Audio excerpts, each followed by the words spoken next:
ഇന്നത്തെ ചോറ് അറിയൊന്നുമില്ല കേട്ടോ. ഇന്നേ കറിയുണ്ടോ? ഇത് ഇടിച്ചക്ക തോരനാണ്. ഇടിച്ചക്ക അല്ലത്. ഞാനിവിടെ കുറേ ചക്ക പിടിച്ചെന്ന് പറഞ്ഞ് സന്തോഷിച്ച്. ഞാൻ എന്നും ചെന്ന് നോക്കുമ്പോൾ അത് വലുതാവുന്നില്ല, ഇങ്ങനെയാണ് നിൽക്കുക. അപ്പോൾ ഇന്ന് ഞാനോടത്തൊന്ന് നോക്കാമെന്ന് പറഞ്ഞ് ഒരെണ്ണം വെട്ടിയെടുത്ത് ഞാൻ നോക്കിയപ്പോൾ അത് മൊത്തം ചവണി. നമ്മളല്ലേ കടച്ചക്ക ഉണ്ടല്ലോ, നിങ്ങൾ പറയുമല്ലോ ചീമച്ചക്കയാണ് ഞങ്ങൾ പറഞ്ഞു. അതിൻ്റെ കൂട്ട് ചവണി മാത്രമേ ഉള്ളൂ, ചുളയൊന്നുമില്ല. അത് വെട്ടിക്കണ്ട് ഞാൻ എറിഞ്ഞ്, എനിക്ക് ദേഷ്യം വന്നു. അത് കഴിഞ്ഞ് ഞാനൊന്ന് ചെറുതെടുത്ത് നോക്കാം, എന്തായാലും ഇടിച്ചക്ക എടുക്കാം. എന്തായാലും നിങ്ങളെ നിർത്തിയാൽ കാണാതെ ഇടിച്ചക്ക പോലൊരു സാധനം ഉണ്ടാവും.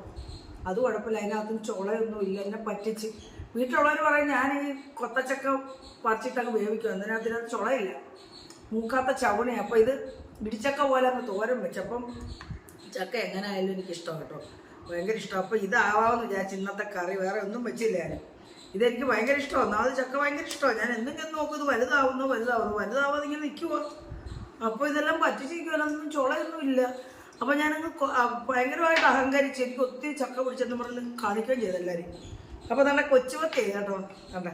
ഇതങ്ങ് മുളകിനകത്ത് പറ്റിച്ച് പട്ടികൾക്കും ആവും നമുക്കും ആവും. അപ്പം ഞാൻ ഇതായാലും കുറച്ചെടുത്ത് ചോറ് കേട്ടോ, ഒരു ശകലം തൈരും എടുത്തിട്ട്, തൈരൊന്നും കൂട്ടാൻ പറ്റത്തില്ല, അസിഡിറ്റി ഉണ്ട്, നല്ല പുളിയില്ലാത്ത ശകലം എടുത്തു. അപ്പം ചോറുണ്ടേ മക്കളെ, ഇതുണ്ടാ ഭയങ്കര ഇഷ്ടമാണ് എനിക്ക്. ഇത് മാത്രം മതി എനിക്ക് ചോറ് കഴിക്കാൻ.